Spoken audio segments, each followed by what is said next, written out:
Fait comme ça, toutes les fonctionnalités et tous les besoins vont permettre en fait aux développeurs back-end, aux développeurs front-end de savoir un peu ce sur quoi ils vont avoir à travailler, les logiques de programmation qu'ils devront mettre en place. Et ici, bon, la liste des fonctionnalités n'est pas complète, mais on va par exemple prendre rendez-vous, avoir une FAQ pour avoir des renseignements, lire sur la médiation des conflits. Donc, les fonctionnalités permettent de savoir, OK, on va faire une fonctionnalité de prise de rendez-vous. Le back-end, il peut déjà essayer de réfléchir. Je parle en tant que designer, mais je vais parler avec beaucoup de langage de développement parce que quand on fait du développement d'interface, il faut pouvoir communiquer avec les développeurs dans leur langage et dans leur logique. Donc, le développeur qui va prendre rendez-vous, il va commencer par réfléchir aux modules qu'il va intégrer, qui vont permettre de prendre rendez-vous. Est-ce qu'il y a des librairies? Est-ce qu'il y a des API? Bref, il va déjà être dans une certaine logique métier qui va lui permettre d'anticiper les choses. Les pages par persona.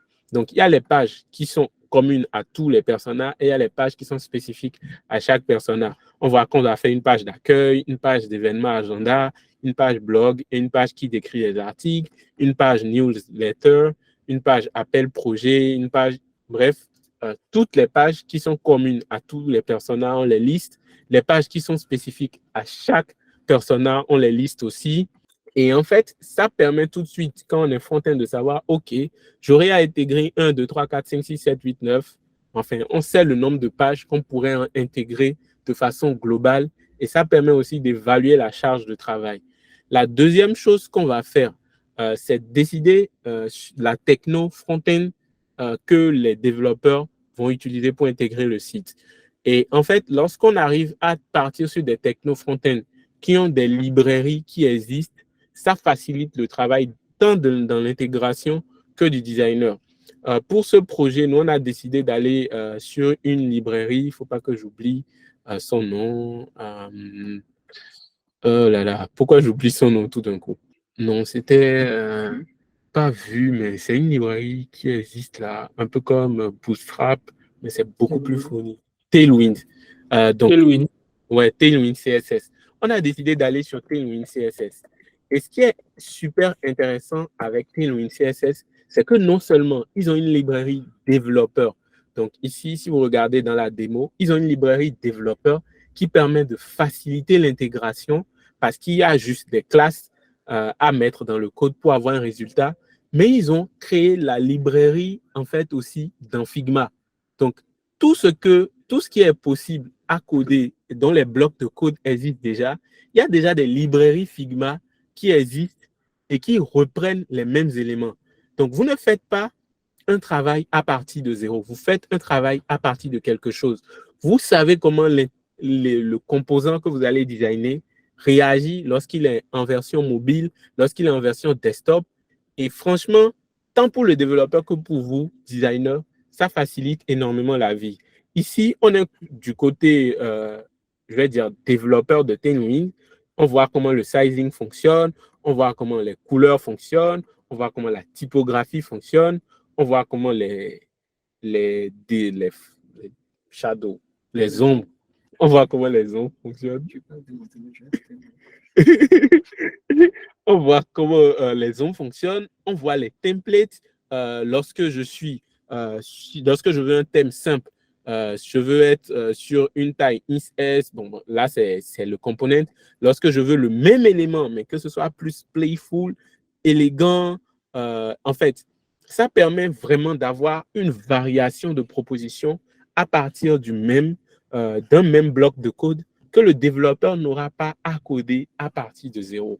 Et quand vous êtes designer pour du web, en fait, il faut connaître ces codes-là et il faut savoir comment faciliter la vie à vos développeurs. Il ne s'agit pas de faire une interface et de dire que vous êtes le designer le plus innovant, mais il s'agit de faire quelque chose qui peut être intégré facilement et rapidement pour que chacun puisse gagner en temps. Et ce qui est bien avec Tailwind CSS, c'est que vous voyez, même dans le comportement responsive, on peut savoir, OK, là, je suis sur mobile, je vais sur une colonne. Lorsque je quitte le mobile et je viens sur quelque chose d'un peu plus médium, je vais sur du 2 colonnes. Je viens sur des écrans larges, je vais sur du 3 colonnes. Et quand je passe sur des écrans larges, vraiment, je suis sur desktop ordinateur, je peux passer sur une grille fluide où les images sont d'un côté et le test est de l'autre. Et lorsque je grandis encore plus, je vois en fait le comportement. Donc, en fait, et on a le bloc de code. Donc, tout ça, en fait, c'est une communication à avoir avec ces designers. On peut utiliser React, on peut utiliser Vue, on peut utiliser Angular, Blade. Ça, c'est des trucs spécifiques aux développeurs. Mais quand on sait qu'on va partir sur Tailwind, on a déjà gagné un combat. On peut dire, OK, on va partir sur Bootstrap. Et de toute façon, des librairies de Bootstrap sur Figma, il y en a. Ouais, vas-y. Moi, je ne comptais pas intervenir, mais Femi parle de ce que je connais, donc je vais vite parler. Moi, c'est Suboru. Et ce qui est aussi bien avec Tailwind, c'est que c'est très malléable. C'est très malléable par rapport à Bootstrap parce que Bootstrap, on sait, si on va, on sait, mais on ne sait pas vraiment ce qu'il y a sous le capot. Alors que Tailwind, c'est juste des classes CSS qui ont été renommées et on a juste une liste de classes CSS. Au lieu de les réécrire, mais on les appelle juste. Ce qui n'est pas le cas avec Bootstrap. Pour Bootstrap, il y a des calculs qui ont été préfaits et des choses qui ont été prédéfinies. Donc, Tailwind est vraiment malléable et c'est ça qui fait vraiment sa force. Dans le community de Figma, et j'obtiens en fait un template où il y a déjà tout ce qu'il faut pour travailler avec du Tailwind, qui a été créé en termes de components. Les couleurs sont définies, le spacing est défini, et le développeur n'aura même pas codé ces trucs-là. Il saura juste, OK, voilà tel composant Tailwind que tu as utilisé. Du coup, je sais comment je vais le développer. Et il y a aussi Tailwind Design. Je crois que ça, c'est payant. Je ne sais même plus comment l'obtenir. Mais Tailwind UI, voilà comment ça s'appelle. C'est pas Tailwind Design, mais ça s'appelle Tailwind UI. Et en fait, dans Tailwind UI, vous avez les components directement qui vous seront montrés. OK, est-ce que vous voulez faire une application, une UI, une user interface? Voilà notre librairie de composantes pour les calendriers, pour les headings de page, pour les sidebar, pour les tables, pour les formes. OK, est-ce que c'est un site marketing que vous voulez faire? Est-ce que vous avez besoin d'une hero section? Est-ce que vous avez besoin d'un CTA? Est-ce que vous avez besoin d'une section pour des pricing? On a 13 components pour la section des pricing. Et en fait, vous pouvez explorer Tailwind et voir plusieurs propositions de design pour la section des pricing. Et en fait, vous n'avez pas à designer ça depuis la base. Non seulement vous voyez la proposition design, mais vous voyez aussi le code.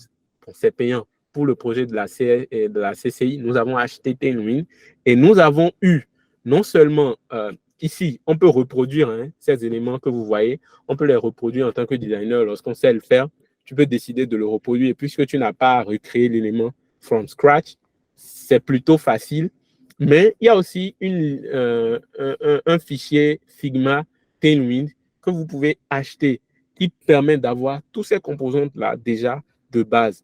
Du coup, quand on a voulu faire le site web de la CCI, c'était plus une histoire de, on est parti sur Tailwind de base, on a défini nos fonctionnalités, on a dit on allait aller sur Tailwind CSS, on savait le besoin des développeurs en termes de fonctionnalités, on savait où trouver les ressources purement Tailwind CSS en termes de code base, on savait où trouver les ressources UI en termes de components et on avait juste à passer à l'action. OK, est-ce que ce qu'on veut faire, c'est un mélange de marketing et un mélange de e-commerce? On a tout ce qu'il faut dans Tailwind en termes de components pour pouvoir aller vite dans le design. Et dès que vous payez, vous pouvez télécharger tout ça. Le développeur aura accès au code source qui lui permettra en fait d'intégrer facilement votre design. Du coup, en tant que designer UI, le principe, c'est, enfin, je vais le dire comme ça, c'est pas d'inventer. Vous n'êtes pas des inventeurs. Je vais même dire, ce n'est pas d'innover dans la façon de faire le design des composants. Ce n'est pas à vous de créer l'icône fermée. Genre, l'icône fermée, c'est une convention. On sait à quoi ça ressemble. Même si vous voulez innover, même si vous voulez faire quelque chose de différent, ce n'est pas sur ce détail-là, il faut aller. Et généralement, quand vous êtes sur des projets, les clients, ils n'ont pas le budget, ils n'ont pas le temps pour créer des choses from scratch et où le développeur aura à tout coder from scratch, le designer aura à tout faire from scratch. C'est pour ça qu'il est intéressant d'avoir des librairies comme Tailwind ou Bootstrap pour nous accompagner. Si je reviens au cas de la CCI, on a notre liste fonctionnalité, on a notre heatmap, ça je ne vais pas en parler. Et maintenant, on peut commencer par designer les éléments. Et moi, personnellement, l'un de mes rôles dans ce genre de projet, c'est de définir les règles techniques. Parce que avant d'être designer, j'ai d'abord fait du développement front-end. Du coup, ça me permet, quand je suis avec mon équipe de designers, d'avoir cette vue code. Comment est-ce qu'on va intégrer le projet pour vite livrer le client? Et l'une des choses les plus importantes à faire lorsque vous designez, c'est de définir les bonnes tailles de viewports et de définir les bons constraints pour que votre développeur il puisse ne pas souffrir lorsqu'il va devoir coder. Et en fait, ici, ce que je vais faire, c'est que je vais dire, OK, on va partir sur du responsive, on va partir sur du mobile. La vue la plus petite que j'aurai en mobile sera du 320 pixels. La vue la plus grande sur ce breakpoint de mobile, là, ce date du 600 pixels, je définis les règles. Je dis, on va aller sur du 2 colonnes. Et voilà ce à quoi mon élément va ressembler en 2 colonnes. Voilà ce à quoi mon élément va ressembler à sa taille la plus grande. Et généralement, lorsque vous allez designer, vous allez devoir designer une version pour ceci et une version pour celle-là. Si vraiment votre développeur, vous n'avez pas une bonne cohésion de groupe, vous allez devoir designer une version pour chaque breakpoint. Et ici, on aura un total de 8 designs par page. Et ça fait beaucoup. Pour faire ça en tant qu'un seul gars, c'est trop. C'est pour ça, encore une fois, c'est bon d'utiliser des éléments comme Tailwind parce que vous allez juste avoir à designer une version. Et dans le code natif, en fait, les gars, ils ont déjà pensé toutes les versions mobiles. Vous n'aurez plus à rien faire. Vous designez juste une version et c'est bon. Mais si vous voulez, si vous avez le temps, si vous avez les ressources, vous avez une bonne équipe de designers qui sait ce qu'elle est en train de faire, vous avez une bonne équipe de développeurs qui peut s'approprier le code de Tailwind, vous pouvez aller au-delà des templates qui sont déjà là pour vous. Et du coup, c'est ce qu'on a fait. Maintenant, comment est-ce qu'on définit ces viewports-là? L'apport que je peux faire ici, c'est là où le site dont je vous ai parlé intervient. Vous vous demandez, OK, dans quel pays je veux lancer mon produit? Est-ce que c'est au Bénin? Est-ce que c'est en France? Est-ce que c'est en Italie? Est-ce que c'est au Ghana? Est-ce que c'est au Burkina? Et en fait, vous venez sur Stat Counter et vous essayez de voir, OK, quelles sont les tailles d'écran ou quels sont les devices qui sont utilisés dans mon pays. On n'est pas en train d'essayer de faire une app, on est sur du web. Donc, moi, je vais aller directement sur du screen resolution. Et en fait, je peux savoir worldwide, enfin, sur toute la Terre, quelles sont les différentes tailles d'écran qui sont utilisées en Afrique, en Asie. Et je peux même aller spécifiquement dans un pays et dans une année. Donc, je vais faire View All Region et je vais chercher Bénin parce que nous, on a travaillé pour le Bénin. Donc, quand je vais cliquer Bénin ici, ça va me charger les statistiques des tailles d'écran utilisées au Bénin. Du coup, ce qui est intéressant en fait avec Stat Counter, c'est que ça vous donne les données. Vous ne faites plus du design approximatif, vous faites du design de précision. Ça dit par exemple qu'en termes de au Bénin, la taille la plus utilisée, c'est du 360 x 800. Donc, on a 360 x 800, 360 x 820, on a 360 x 640, on a 360 x 408. Donc, ce qui est sûr au Bénin, si vous voulez designer, vous devez designer pour 360 pixels de large parce que c'est la taille la plus utilisée. Peu importe la hauteur de l'écran, on est sûr que la plupart d'entre eux utilisent du 360. Mais il y a quand même 5% de la population qui utilise du 320. Donc, dans ce genre de situation, on va aller vers les plus désavantagés.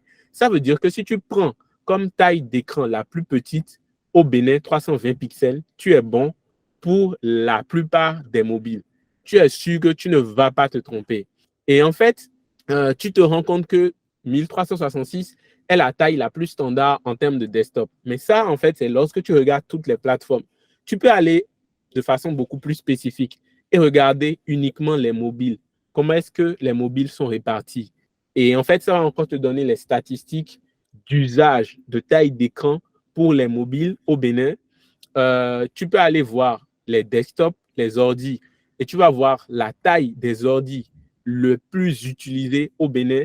Et ça va te permettre de savoir, OK, si je veux faire mon design, voilà les dimensions pour lesquelles je dois designer.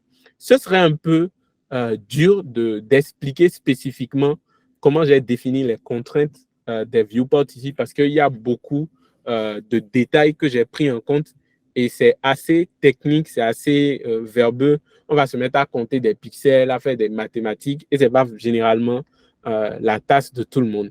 Mais ce qui est sûr, en définissant ces règles de viewport, j'ai de 320 à 600 qui est pour les mobiles. Ça veut dire même si tu as un device et tu es en taille 600 pixels de large, tu vas avoir affiché la version mobile du site web pour les petits écrans. Ensuite, dès que tu passes à 600 pixels jusqu'à 1024, tu as la version tablette qui va être du 8 colonnes. Et lorsque tu auras la version desktop, c'est-à-dire à partir de 1025 pixels jusqu'à 10 millions de pixels si tu veux, tu auras toujours cette version-là qui aura 12 colonnes. Je vais essayer de retrouver je ne sais pas si je l'aurai ici, Every Wireframe, mais il y a un plugin Figma qui s'appelle Responsive qui permet de gérer ça. J'ai fait une implémentation du plugin. Je ne sais plus où c'est. Responsive. OK. Donc, je l'ai ici. Je sais juste une démo. Ne prenez pas ça vraiment. Mais c'est là aussi où vous allez voir, on arrive à communiquer effectivement avec son développeur ce qu'on veut. Donc, j'ai dit de 0 à 600 pixels, c'est le min. On utilise de 600 à 1024. On utilise la tablette de 1024 à 1920. On utilise le desktop. Ce qui est intéressant, c'est que je peux resize. Donc, on voit comment est-ce que mon layout se comporte lorsque je suis dans une certaine zone de pixels.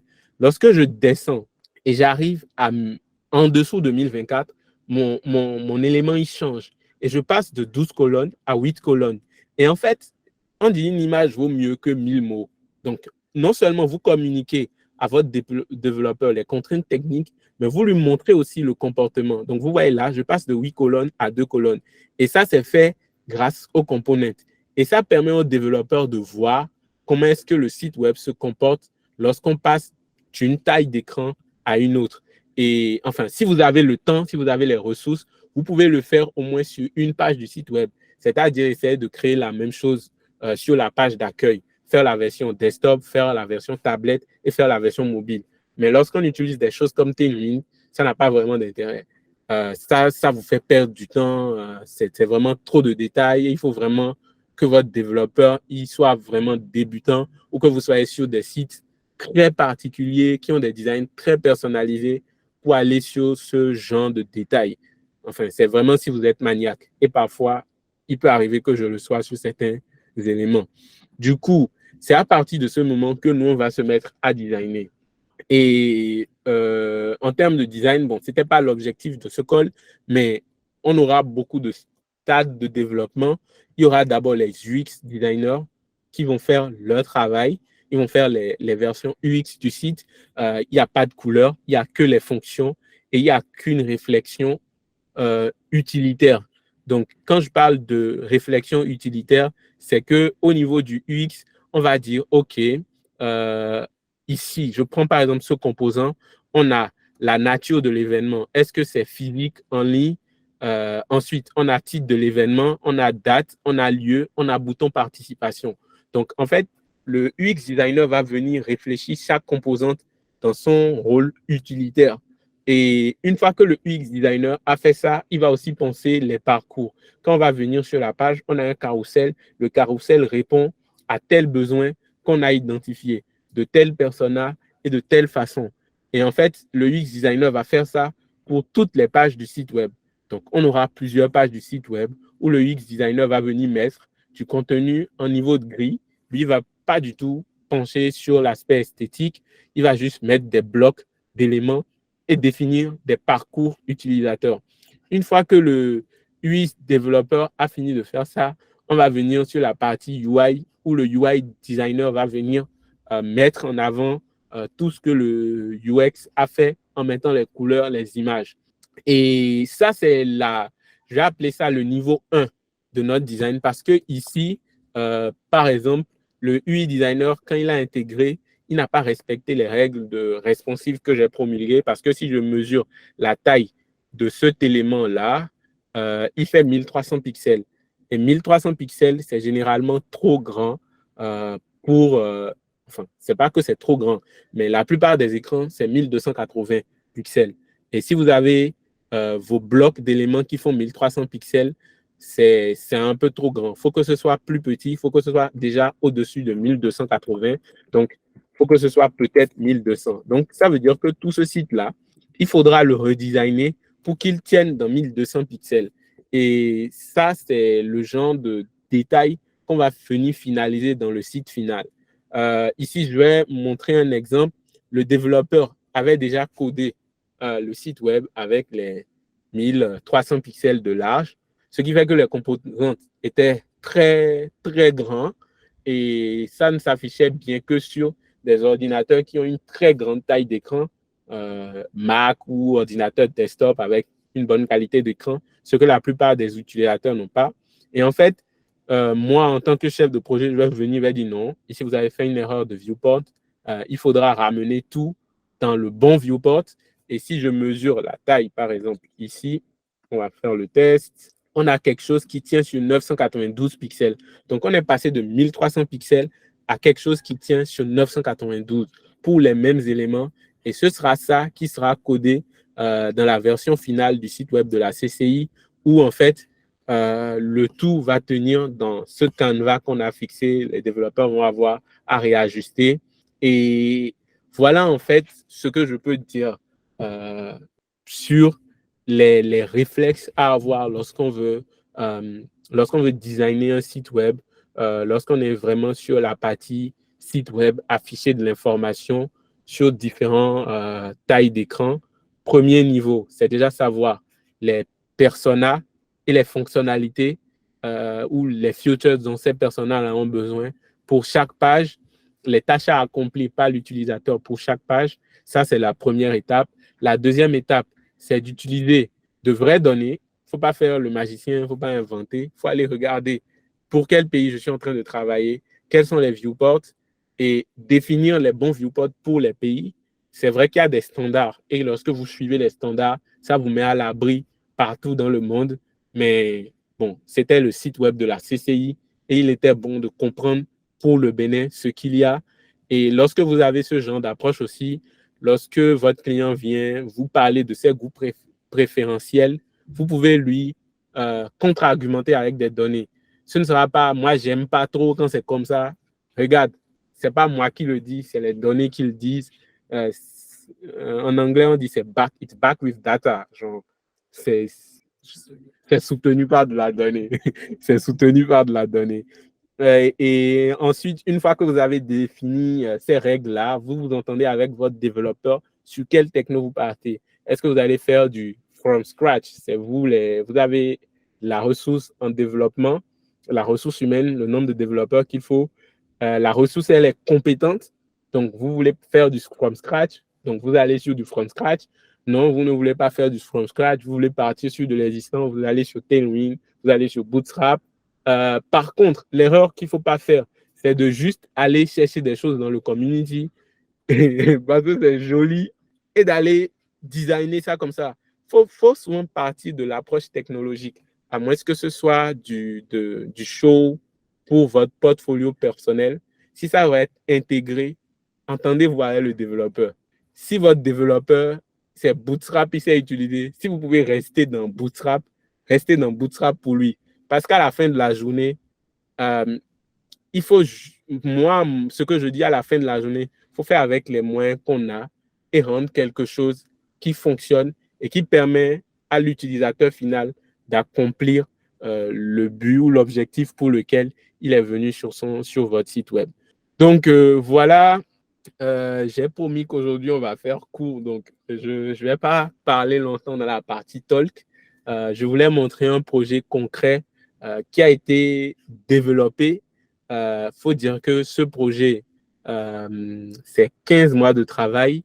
C'est minimum 8 designers. Minimum 8 designers, sans exagérer. Il y avait un copywriter. Oui, c'est 15 mois de travail. Je ne sais pas si tu peux te rendre compte, mais si tu vois la quantité d'interfaces, la quantité de choses qui ont été faites, il y a les US research qui ont été faites, il y a les présentations de centralisation avec le client. Tout ça a été produit, hein, et tu vas voir, il y a un travail de copywriting qui a été fait dessus. Au-delà du travail de copywriting, il y a aussi le travail de, comment on appelle ça? De proofreading. Moi, je ne sais pas parler gros français. Ce que je sais parler, enfin, en tout cas, écrire du gros français. Ce que je sais faire, c'est penser des expériences utilisateurs, c'est faire des interfaces, c'est concevoir des parcours qui permettent à des clients d'avoir leur tâche accomplie. Mais la rédaction, savoir c'est quoi la CCI, lire tous les documents qui définissent la CCI. Et à partir de ces documents-là, bien écrire ça pour un utilisateur de site web, ce n'est pas moi qui le fais, ce n'est pas mon métier. C'est le métier du copywriting. Et c'est Hermas Haï qui l'a fait. C'était le copywriter. Mais au-delà de Hermas qui a lu les documents que la CCI a fournis et qui a rédigé la plupart des éléments, c'est vrai que son travail est validé par moi parce qu'il peut formuler des choses d'une façon où je vais dire non, ce n'est pas bon pour l'utilisateur et la CCI ne va pas comprendre. Il y a Rudy qui a travaillé sur le proofreading, c'est-à-dire qu'il faut éviter qu'il y ait des fautes d'orthographe parce qu'il faut dépendre le moins possible du client. Si tu dépends du client pour avoir le contenu, tu ne vas pas faire ton projet. Si tu dépends du client pour avoir la relecture du site web et la correction des fautes, vous n'allez pas intégrer. Donc, si vous êtes dans une approche prestataire de service, il faut que vous ayez des systèmes qui vous permettent d'anticiper certains problèmes que vous allez rencontrer. Et il y avait une lead qui était chargée de faire le pont entre les développeurs et les designers. Elle a suivi une formation de développement à Epitech et elle avait un très bon profil de designer. Donc, elle avait la compétence technologique tech et elle avait la connaissance design. Moi, mon équipe de designers UX, eux, ils ne comprennent pas du code. Ils ne connaissent pas le code, ce n'est pas leur domaine. Du coup, il fallait quelqu'un qui parlait leur langage, mais qui parlait aussi le langage du développeur. Il y a la gestion du projet en tant que projet de rénovation du site web de la CCI qu'il fallait gérer. Et ça, c'est moi mon rôle. Mon rôle, c'est gestionnaire de projet numérique. C'est parler avec le client, comprendre les besoins du client, transmettre ses besoins à mes designers d'expérience. Ensuite, les designers d'expérience vont faire les interfaces là que le designer, lui, va venir intégrer, rendre les couleurs. Le copywriting va passer. Le développeur va dire, ah, le bouton que vous avez fait là pour développer la fonctionnalité, ça va nous prendre 1 mois. Franchement, enlevez. On n'a pas 1 mois pour développer une fonctionnalité juste pour faire joli. Et en fait, c'est toutes ces médiations-là qui vont permettre à la fin d'avoir un site web comme ceci que vous allez voir et auquel vous allez pouvoir accéder. Et derrière, il faut faire au niveau du back-end une interface de gestion qui va permettre à la CCI de modifier, d'ajouter des articles de blog, d'ajouter des menus, de faire ci, de faire ça. Et normalement, il faut monitorer tout ça pour voir qu'est-ce que les utilisateurs utilisent vraiment, quel bouton ils cliquent réellement, sur quelle page ils ne sont jamais allés. Donc, c'est vraiment des projets d'ingénierie et ce n'est pas des projets de... Moi, je suis designer, on m'a recruté pour faire l'interface en fait, du site web de telle institution. Vous pouvez faire ça pour des particuliers. Mais quand on vient au niveau institutionnel, le game, il change. La façon de voir les choses change, les approches changent. Donc voilà, vous avez la parole pour poser des questions, pour demander des spécifications. J'ai regardé les commentaires et j'ai essayé de répondre à certains commentaires en même temps. Mais la parole est à vous. Je ne sais pas, je suis avec Boris. Il est très silencieux, mais il est designer chez Orange France. Il est designer, mais enfin, il est designer tellement spécialisé. Je ne sais pas si vous pouvez comprendre le niveau de spécialisation. Et bon, il n'est pas designer en sciences, il va se présenter, il fait de la data, il va dire ce qu'il fait. Il fait de la data dans le design, de la data science dans le design. Il travaille sur les design systems. Je lui donne la parole, je vais couper mon micro. De base, je ne devais pas parler maintenant. Bon, qu'est-ce que je fais au juste? Et surtout, monitorer l'utilisation du design system. Typiquement, si je vais prendre un exemple terre à terre, vu que Femi vient de montrer un site de stats, c'est typiquement faire ça. Montrer les chiffres clés qui ressortent de l'utilisation du design system, montrer les équipes qui les utilisent, les pain points qu'ils ont, comment l'améliorer, et aussi sortir des chiffres pour que le côté business puisse défendre les budgets. Donc, c'est essentiellement ça. En gros, je ne sais pas si je me suis fait clair, mais... Je vais te poser une question pour tout le monde. C'est quoi un design system du coup? Et qu'est-ce qui justifie le besoin de créer un design system et d'aller au point de monitorer le design system? Quels sont les enjeux pour de grosses boîtes comme... Déjà, le design system, beaucoup de gens le confondent à l'UIKit, mais ce n'est pas que l'UIKit. L'UIKit de chaque brand fait partie du design system, mais c'est beaucoup plus large. Ça englobe plein de choses, ça englobe de la documentation poussée, ça englobe les composants proprement dits, leur use case différents. Et en fait, le fait de monitorer le design system, c'est très important parce que à une échelle macro pour de très grosses boîtes, il y a beaucoup de designers qui interviennent et qui interagissent avec le design system. Donc, du coup, il faudrait voir comment les transactions se font, de quoi ils ont besoin, comment ils l'utilisent, est-ce qu'ils l'utilisent bien, est-ce qu'ils passent leur temps à détacher vos composants, parce que si vous avez un design system où la majorité des composants, chaque fois qu'ils sont insérés, sont détachés, c'est qu'il y a un problème. Donc, l'aspect monitoring est très important parce que après avoir conçu le design system vit comme tout produit, en fait. Donc, pour tout produit, on doit voir comment le produit vit, comment il évolue, comment il grandit, comment il scale. Donc, le problème, c'est qu'il faut pouvoir monitorer tout ça pour savoir quelle direction prendre de manière stratégique. Et c'est là qu'intervient le côté data. Okay. Là, à l'écran, je suis en train de montrer un peu ce à quoi ressemblerait un design system. Je vais essayer d'ouvrir le design system de carbone de IBM. IBM Carbone, je crois que je l'ai sur mon... je n'ai pas tout le design system, justement, ils ne peuvent pas donner accès à tout. Mais IBM Carbone, par exemple, là, c'est juste leur icône. C'est un design system, c'est un peu comme une librairie d'éléments qui permet de rester cohérent dans un design qu'on fait. Et c'est ce système-là que va utiliser tous les designers chez IBM pour que quand on voit un produit de IBM, on sache par la ressemblance et la cohérence globale que, en fait, bah, ça, c'est vraiment quelque chose qui vient de chez IBM. Et je cherchais IBM. Et pour rebondir sur ce que tu veux dire, ça fait vraiment gagner du temps aussi. Parce que si on laisse chaque designer, prenons un exemple de bouton, par exemple. Les boutons sont l'un des éléments les plus utilisés. Si chaque designer, à chaque fois qu'il doit faire un bouton, il doit créer le composant lui-même, ça fait du temps homme qui s'augmente.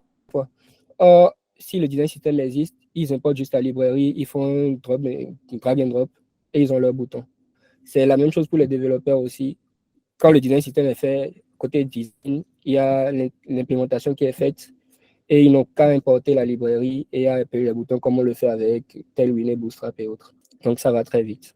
Donc là, par exemple, j'ai ouvert le design system carbone de IBM, le fichier Figma. Et en fait, on va voir qu'ils vont définir c'est quoi leur design system, c'est quoi les règles, nanani, nanana. Et pour aller dans le côté beaucoup plus pratique, non seulement c'est un truc qui est utile pour les développeurs, c'est aussi utile pour les designers. Parce que ça permet aux designers de designer facilement et aux développeurs d'intégrer facilement. Ici, par exemple, je prends background, token de background. Chez IBM, le background par défaut, on te dit le token c'est $background. Ça, c'est pour le développeur. Son rôle, c'est le background par défaut, sa valeur, c'est blanche, et on donne sa couleur hexadécimale. Ensuite, on dit background active. Donc, le background pour tout ce qui sera actif, et voilà le token pour l'utiliser. Ensuite, on dit active state color for background.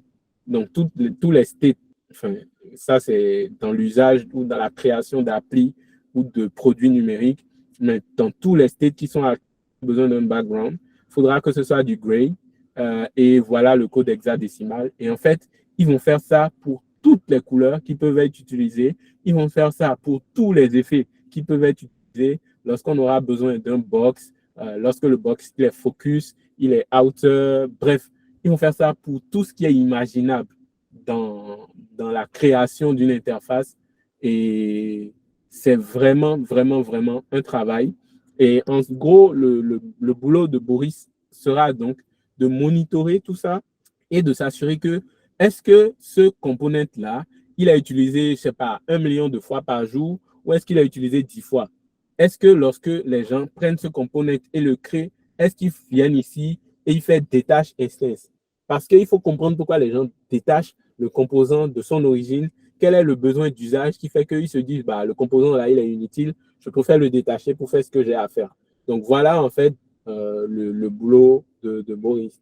Je ne sais pas si vous avez des questions. On est à 15h50. On a parlé. Pour revenir à ce que tu as dit aussi. Oui, David. Boris, vas-y. Après, David, tu peux prendre. C'est juste 2 lignes. Si vous, malgré le fait qu'on ait parlé de Wiki et de librairie, si vous pensez faire from scratch, il faut vraiment maîtriser les standards du web et du mobile. Il ne faudrait pas aller, par exemple, des hovers sur des interfaces mobiles, parce que généralement, dans le rush, il peut arriver qu'on ne fasse pas tout bien, qu'on veuille réduire juste du web à du mobile.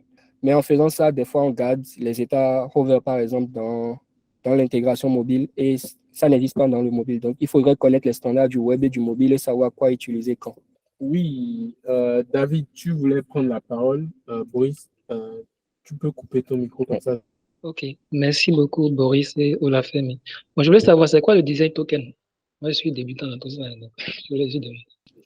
Ok, bon, le design token, dans l'exemple que Olafemi est en train de présenter ici, eux, ils définissent entre vous, dans la boîte où vous avez un design system, vous définissez en fait ce que vous devez utiliser. Quand je veux utiliser un bouton avec un hover, en fonction des caractéristiques qui sont définies dans le design system, on peut personnaliser ce qu'on va écrire dans le code pour avoir ces caractéristiques-là. C'est ça le design token. Voilà. C'est ça là. Est-ce que j'ai répondu à la question de M. David? David, est-ce que Ok, tu as... donc si je comprends bien, c'est au fait le design system le fait d'adapter ça au code, c'est ça que le design code et token, c'est ça? Je n'ai pas très bien suivi. Non.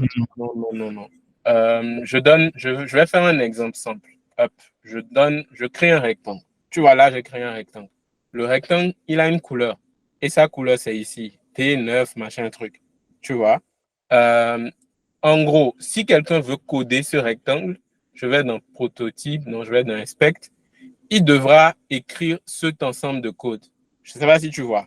Tu vois ce que j'ai sélectionné, David? Oui, je te suis. Donc, il écrit background des nanani nanana. Tu vois, il a nommé il n'a pas écrit de nom. Donc, le background s'appelle des nanani nanana. Le problème, c'est que demain, imagine, j'ai 10 000 utilisations de ce background dans mon code. Tu vois, et à chaque fois, pour écrire la couleur, j'écris des patati patata. En programmation, ce n'est pas une bonne pratique.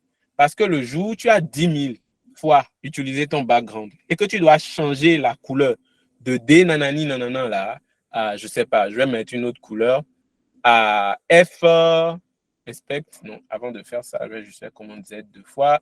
Voilà. Tu veux changer la première couleur de D patati patata à ce rouge-là. Le problème que tu vas rencontrer, c'est que tu iras dans les 10 000 endroits et tu vas changer ça manuellement. En créant un design token et en disant, OK, cette couleur-là, au lieu que ça s'appelle F patati patata, commande Z, on va lui donner un nom. On va l'appeler background. Ou je n'ai pas le droit de faire ce que je veux faire là. je crée un nouveau, je vais l'appeler David. Donc, le design token s'appelle David. Donc, c'est une convention que je fixe avec mes développeurs pour leur dire, désormais, lorsque tu vas vouloir faire ton code, tu vas créer quelque chose qui va s'appeler David. Et dans ce quelque chose, c'est une variable, non, c'est pas une variable, c'est un objet dans lequel tu stockes une variable. Bref, tu crées quelque chose qu'on appelle un design token, qu'on appelle David. Et dans David, tu mets la couleur là, tu vois. Ce qui va se passer, c'est que le jour où je décide de changer David, je viens juste ici et je change la valeur de David. Regarde ce qui se passe quand je change la valeur de David. Tu as vu ce qui s'est passé? Donc, quand je viens changer la valeur de David, ça change partout. Donc, dans les millions de fichiers que j'ai là, David se change automatiquement. Et je n'ai pas parcouru, je ne sais pas combien de millions de pages de fichiers pour changer David. Parce que j'ai créé un design token et que j'ai bien fait mon travail. Je ne sais pas si tu vois. Donc, je vais essayer d'annuler la bêtise que j'ai faite pour que tout soit normal. Donc, en gros, le design token, c'est cette façon de nommer les éléments, c'est des conventions. Comme ça, c'est une convention qui permet d'attribuer un nom, un jeton un jeton à un élément de design où, genre, tu dis, voilà, ça, c'est une pièce de 1 franc. Désormais, quand on voit ça, on sait que c'est une pièce de 1 franc. Donc, désormais, quand on voit background, on sait que c'est la couleur blanche là. Du coup, je n'ai qu'à aller dans mes couleurs et changer background ou changer le modèle de 1 franc pour que ça se change partout. C'est un peu ça le rôle et l'utilité et ce que c'est qu'un design token. Et ça ne s'applique pas qu'aux couleurs, ça s'applique à tous les éléments, au shadow, aux bordures, aux polices, à tout. Et c'est vraiment quand on est dans, je vais dire, dans de grandes boîtes, ouais, exactement, un peu comme une définition de variable en CSS. C'est vraiment quand on est dans de grandes boîtes qui ont des besoins géants, qu'on est amené à mettre en place ce genre de standard-là. Ok, je comprends. Et est-ce que c'est la même chose que de créer un component? En gros, il y a une philosophie de design qu'on appelle le atomic design. Je vais essayer de t'expliquer la doctrine. La doctrine se base sur une mimique de la vie réelle. Quand tu prends un atome, c'est le plus petit composant d'une matière. C'est vrai qu'il y a le noyau, les neutrons, les protons, bref. On va ignorer ça. On va supposer que l'atome est l'élément le plus petit d'un organe, d'une matière. Les atomes vont s'agglutiner et former des molécules. Les molécules vont s'agglutiner et former des protéines. Les protéines vont s'agglutiner et former des organismes. Les organismes vont s'agglutiner et former un vivant. Donc, comment est-ce que je t'explique ça? Je vais aller... non, je ne vais même pas aller loin. En gros, ça, tu vois, cet élément-là, il s'appelle default page. Il est écrit en police 14. On peut faire de lui la règle de IBM Plex 100 Regular Police 14, interlignage 18, espacement 0,16. On peut en faire de lui un design token, c'est-à-dire un atome. Et désormais, on peut appliquer cette propriété-là à un test. Maintenant, ce test-là, il est dans un rectangle qui a un background blanc et qui a des bordures grises. Donc, le background blanc aussi est un atome. La bordure grise, pris individuellement, c'est un atome. Mais lorsqu'on met background blanc plus bordure grise plus test, on a maintenant une protéine, une molécule, tu vois, une molécule. Et lorsqu'on accumule différentes molécules, ça c'est une molécule, ça c'est une molécule, ça c'est une molécule, lorsqu'on met toutes ces molécules ensemble, on obtient maintenant un organisme. Maintenant, généralement, les components, c'est des petites molécules ou parfois même des organismes.